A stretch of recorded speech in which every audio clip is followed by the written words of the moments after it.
Welcome to the third in our series of interviews with the Reverend Dr. Maurice Lovesey, former Payzant Professor of Biblical Studies at Acadia Divinity College. Dr. Lovesey, we left off our last discussion talking about your time in England. How did you come to Canada? Oh, well, now in 1954, it was, I think, I had a telephone call from Dr. Watson Kirkconnell, president of Acadia University, Wolfville, Nova Scotia. Could he come and see me? He was in England. So I said, sure. So he came along and sat in my study in Kirby Muxloe and told me about Acadia University. And I must confess, I said, where's that? You know, never heard of it. He explained what it was, the Baptist Foundation and so on. And he said they were looking for possible faculty, in particular for the School of Theology. And he said he had got my name from Townley Lord and one or two other people in Britain who gave me a good write-up, and he said that they thought that I might be of use to him. So he said, well, there may be an opening fairly soon. He wasn't sure.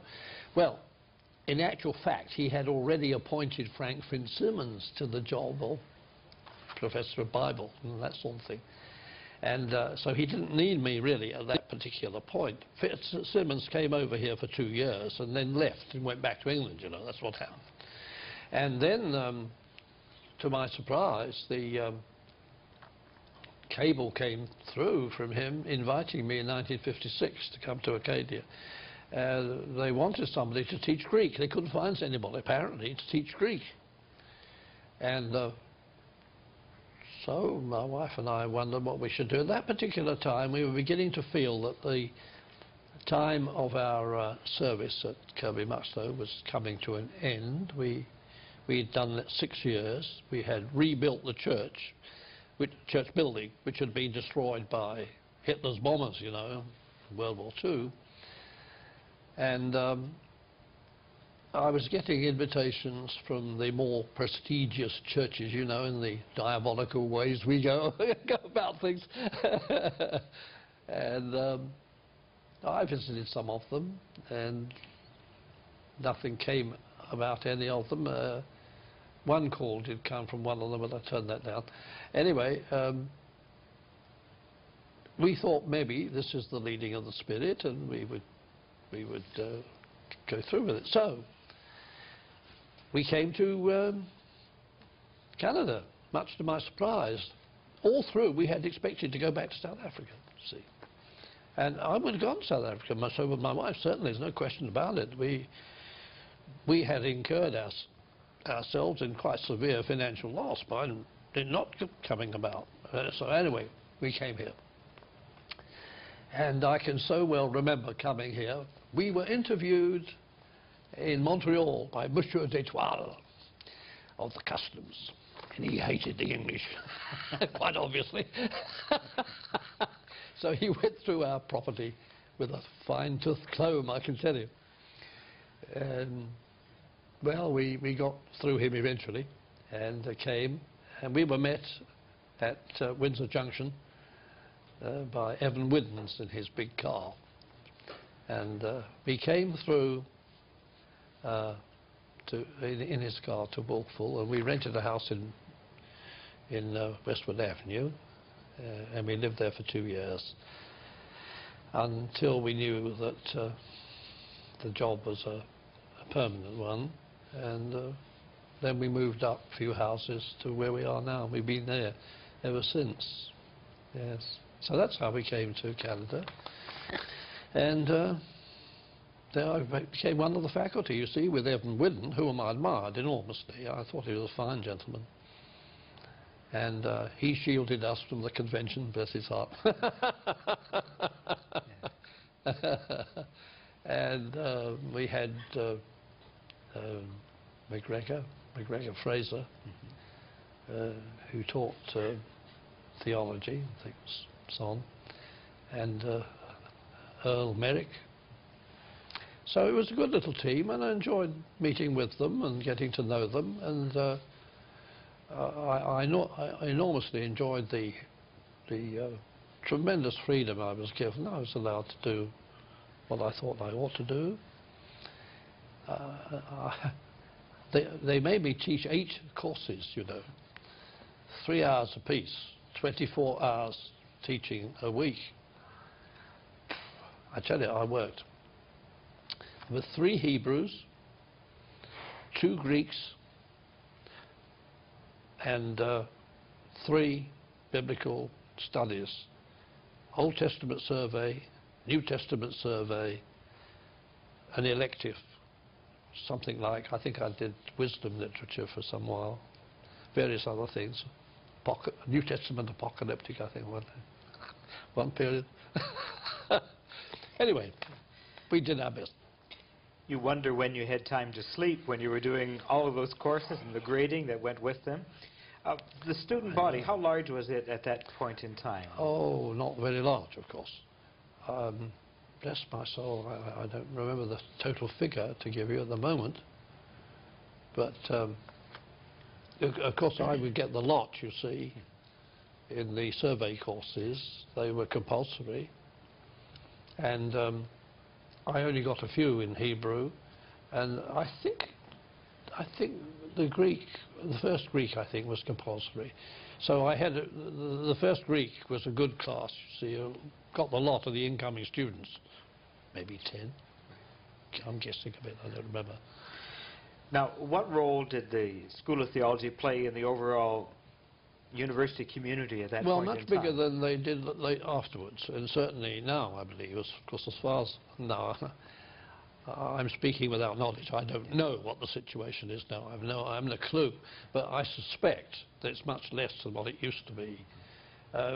When the School of Theology, I think, was greatly respected when I came first in the 50s, and you see the president himself, Watson Kirkconnell, was a Baptist and a member of the Baptist church, Warfel, where we were all members. So we knew him very well. Ron Longley was Dean of Arts and Professor of History, and he was always in the church. And when we came, there were a large number of faculty members that came to the church. They were there Sunday morning. Oh, yes. And it's disastrous to see how many are there now. Very few, you see.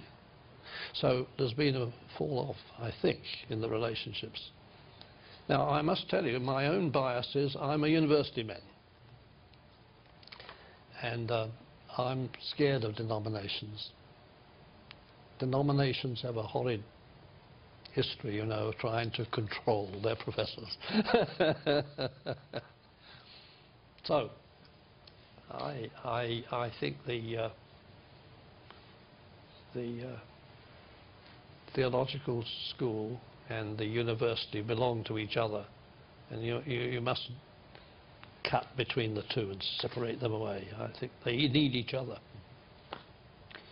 Now, you were on faculty in that transition time when the Nova Scotia government took over the university, yes, and then Acadia Divinity College is founded, so that you ended up on both faculties in a yes, sense in that transition. Yes. Tell us a little bit about that time. Well, to be a little facetious, it was a diabolical scheme to pay us less. I think that was the main thing. We ranked as full professors and got the same pay as professors in the university, you see. But after that, our income was frozen and went down and down and down compared with the other guys who went up and up and up. So that when I finished in '82, my salary was not quite the salary of an associate professor. See, I was at least one grade down. So,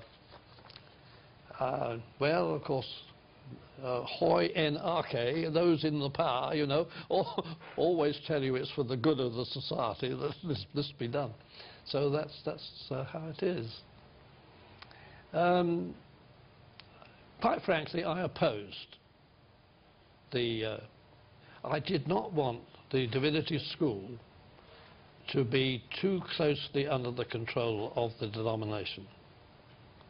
I'm scared of denominational secretaries who want to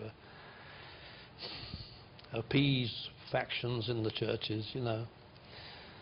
So, and they will have a go at the professors, like they had a go at my predecessor, Lumsden, as you well know. Poor old C.B. Lumsden, who was a very clever man. And I know from the Legion end of things, he made a tremendous contribution to the ex-servicemen of World War I by fighting for their pensions and disability pensions and so on. Very remarkable man. I had a great respect for Bill Lumsden. One of the things we have not talked about yet is your own family. Why don't you tell us a bit about your wife and her Canadian experience and your children and what they're doing now, so that we get a sense of the broader man in that sense. Well, I've been very blessed with a wife whom I dearly love. She's a remarkable gal. She did full nursing training, SRN, SCM, diploma in public health, and worked as a health visitor in the city of Johannesburg for many years. She married me, thank God. And we've had 3 children. Our oldest boy, Roland, he's a BSc and a BEd of Acadia, and also has his chartered accountancy, CA, and he now is manager of Doane Raymond, the accountancy firm in Yarmouth. That's where he is. Right. He's the boss of the firm down there. He married Janet Dempsey, a BSc in political science of Acadia, girl from Kingston. Somebody here was from Kingston.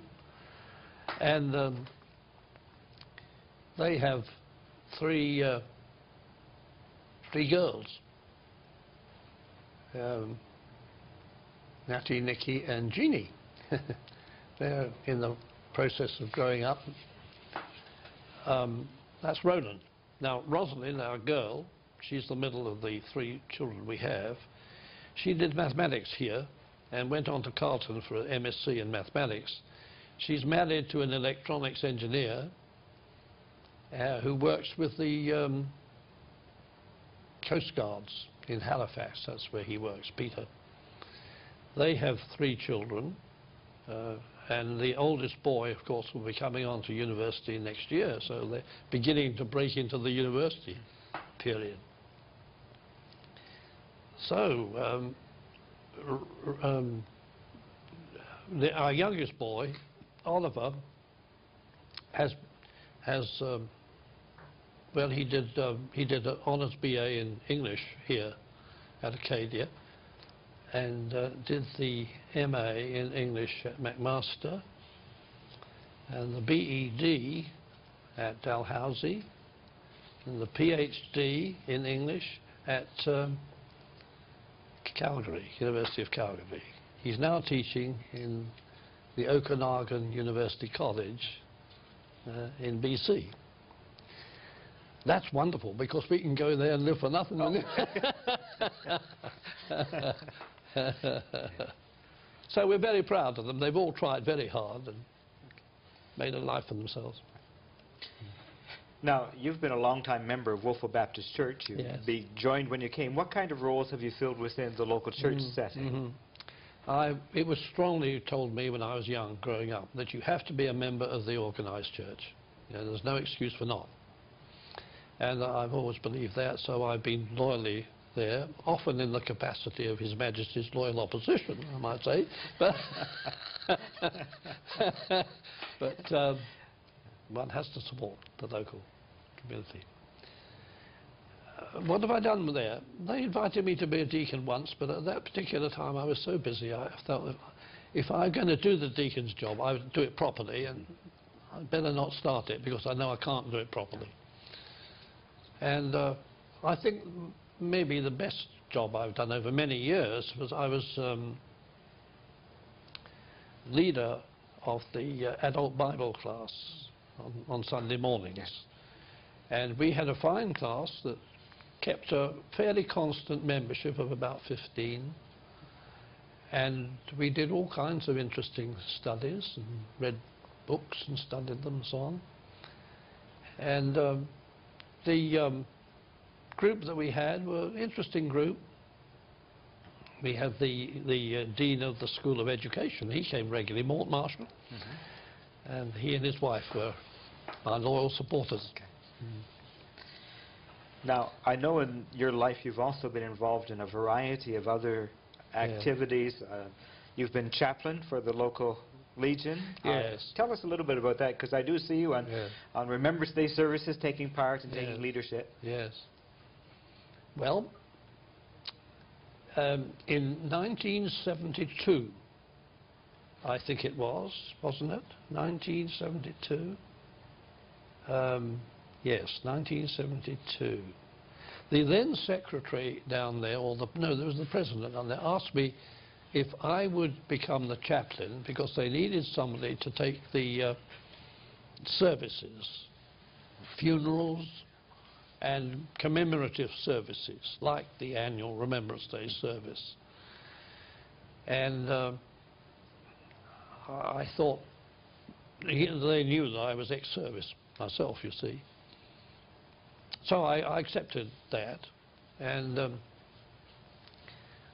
I've carried that on over the years, and I've just recently had the 23rd, I think, or 24th Remembrance Day service, which is really quite a chore because it's a lot of work, and it requires a lot of organisation. And, well, you're so dependent on so many volunteers, you know, and volunteers can let you down. So it's a bit of a strain on the nerves. How much longer I'll be able to do it, I don't know. Now, you have also over the years had a major interest in ecumenical things, and I see your name appearing in the records for the Atlantic Ecumenical Council, and then the Atlantic Baptist Fellowship. Those two have some relationships. Why don't you tell us about your role in those two organizations? Well, I've always believed in the ecumenical movement. I think that instinctively, I'm not a good denominationalist. I can't be. I'm just not made that way. Something in the genes won't let me be. My early experience of ecumenism was in Kirby Muxloe, you see, where I think I was the main pusher for the formation of the Kirby Muxloe Council of Churches. So we got that going and had a good relationship between the 4 churches in the area.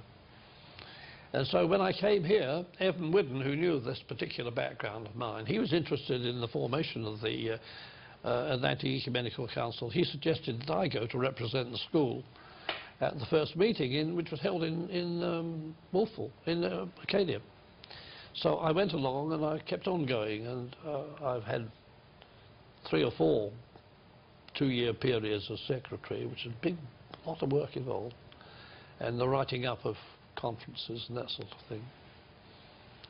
So I've got involved with that, and that's involved bringing quite leading people into the area. I mean, we've had David Edwards, for example, one of the big Anglican writers in Britain, and Bernard Anderson.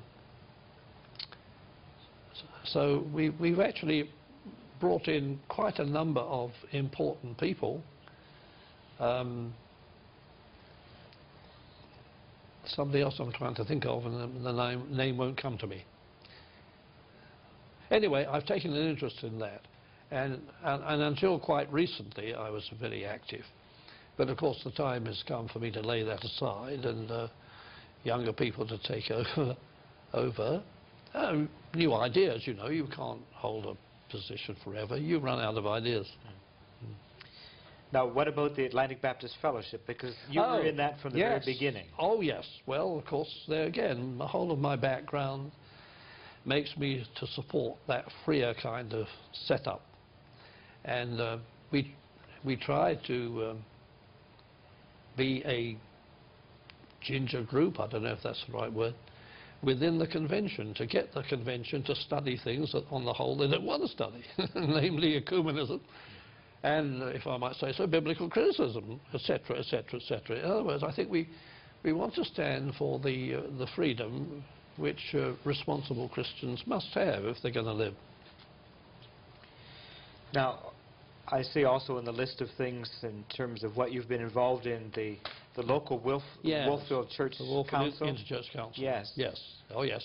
Well, we were able to persuade the Baptists to push that, and the other people came in, and that's worked very successfully and still functions very well. Canadian Bible Society, you've been active in that as well. Oh, yes. I ran the fundraising for that in the local area for 10 years or so. And I mean, I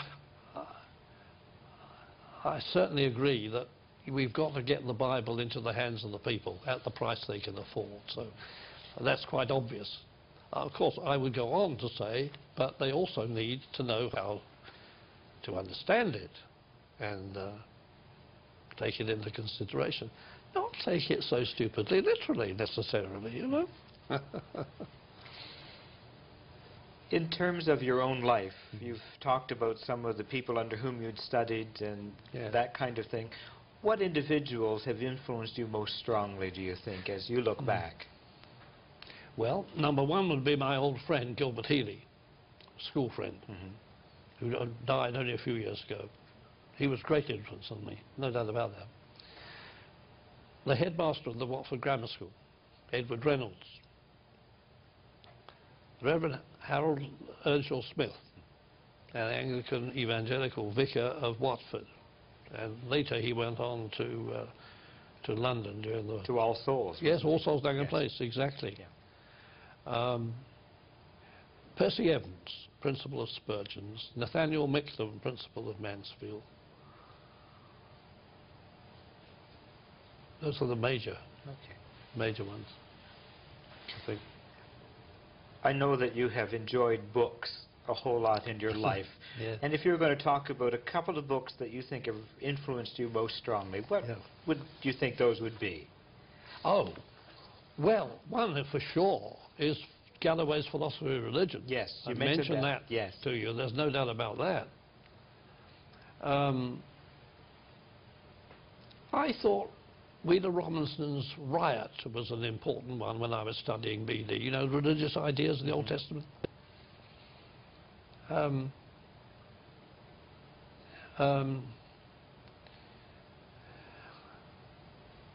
are so many, I don't know. I've got a whole... I just jotted down on the paper here we'll take a whole stack of them. But,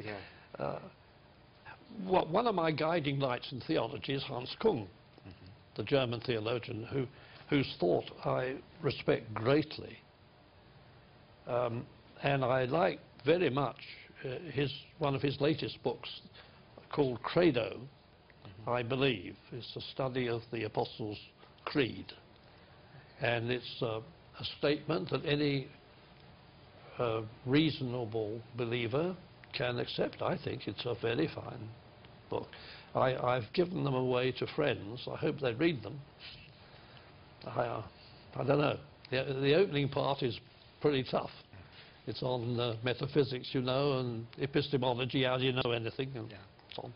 But anyway, it's, I think, a profound thing. I know that in some of our other conversations you are always reading even yet. And I'm wondering what kind of books have influenced you just in the last while, because you have such a broad spectrum of interests. So. Well, a woman that intrigues me is Elaine Pagels, who writes on the Gnostic Gospels. Yes.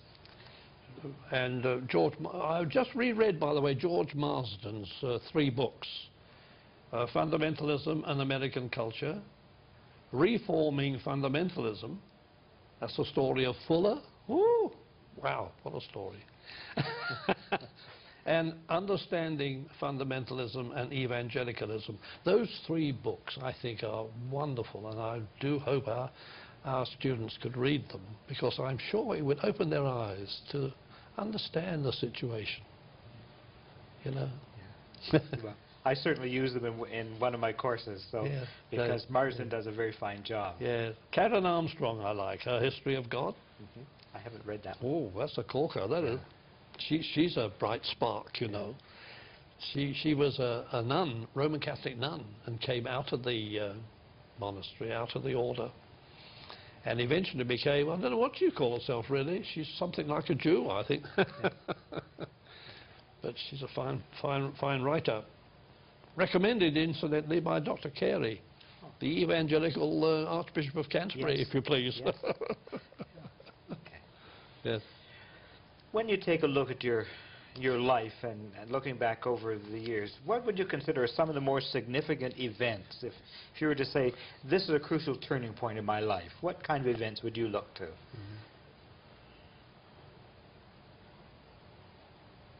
Well, of course, I think my baptism by Harold Earnshaw Smith in Watford Parish Church as a believer and making a profession of faith in Jesus as Saviour and Lord, and being splashed by water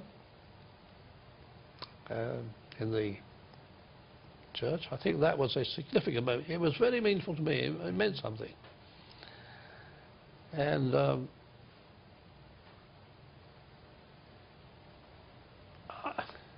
moments, I think, in lectures of Prinny Evans at Spurgeon's. I've always looked back to certain moments and I remember them very clearly. I had, as I say, a tremendous respect for him. I remember too some significant Cairo, you know, moments with Nathaniel Micklem also in Oxford. He was a really aristocratic nonconformist, you know. But I remember those very, very clearly. Other significant people in my life? I don't know. I don't know. I think I'll let it go at that. Okay. Just another kind of a perspective. If you take a look at the world from your youth until now, many things have happened. What would you consider are some of the couple of most significant things? Well, of course, the war. I mean, I was born in a war. I am a war orphan. The background of my life is war, really.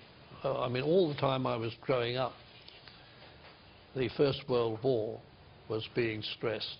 I can remember the Remembrance Day services at the grammar school with all the old men on the platform. They were old then, I thought. Literally weeping at the remembrance of the terrible butchery of World War I. My own service in war was from many points of view not too dangerous. I was not in the firing lines or anything like that, although I might have been, of course, but in actual fact it turned out that I was relatively safe. And we had all the V1s and V2s in London, so there was plenty of opportunity for me to join the casualty list, I suppose. Significant events in my life. Ordination, I think, was a meaningful experience. And since coming over here, one of the most significant that stands out is when the Roman Catholic bishops wrote to me as Secretary of the Ecumenical Council saying that they would join the AEC. Would you believe it? No. I was flabbergasted. That was after Vatican II. Right. Dr. Lovesey, as we come near the end of this interview, there is another Dr. Lovesey who lives in your home who also has done a number of things in teaching and in scholarship. Why don't you tell us a little bit about her background? We left her in London studying at a Bible school, but there's more to her life and education as well. Well, you're asking me about my dear wife of 53 years now. So I guess I know her a little bit by this time. Well, my dear wife I met in Johannesburg when I went there to get a job with the gold mines. And I met her and her family and discovered that her family her mother and father were pillars of the Troyville Baptist Church there in Johannesburg. Great supporters of the church. Dorothy, who became my wife, she was the third in the family. The first in the family was a girl, and she became eventually married to a man who was the mayor of Johannesburg. Big job. The middle child in the family was Clayton, very large man. He became a Baptist minister. And so I was really pitchforked into the Baptist area willy-nilly. When I met Dorothy, she was just left high school. She was educated at Jeppe High School, quite a well-known school in Johannesburg, and decided on a career in nursing. So she went through the whole gamut. She took general nursing, SRN, state registered nurse, midwifery, SCM, state certified midwife, and DPH, diploma in public health, all of which qualified her to work as a health visitor.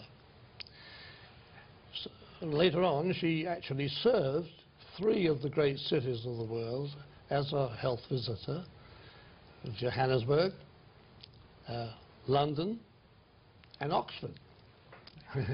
And all that time, of course, she was putting hubby through, you know, as we say.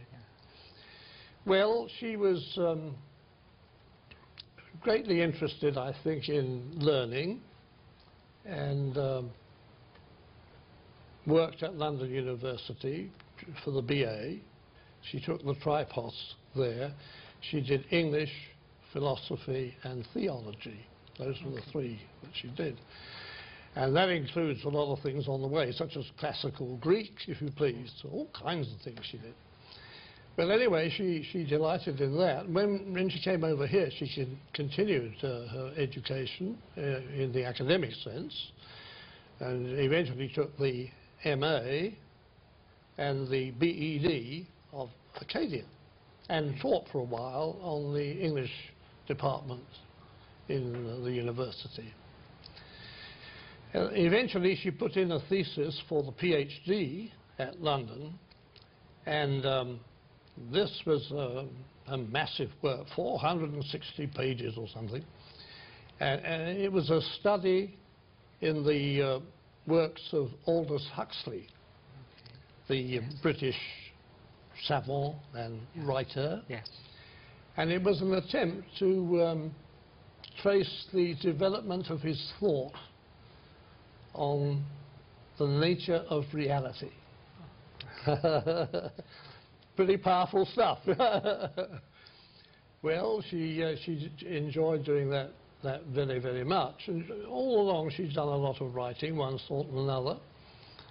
And she has, as you know, published a biography on Silas Tertius Rand, which I think is a pretty good book. And it's a study of the 19th century Protestant missionary to the Micmac. So it's right up to date and deals with the very subjects that people are talking about today.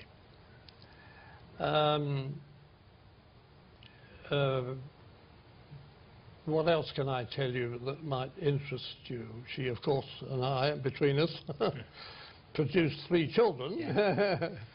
And we're very proud of them. They've done extremely well, we think, and tried to do the best that they can do with the genes that we've given them. So there we are. Okay. Well, thank you very much. We've appreciated these interviews and your candidness and the way that you've sought to give us insight into yourself, and I think you've just done a fine job. So thank you very much. Thank you.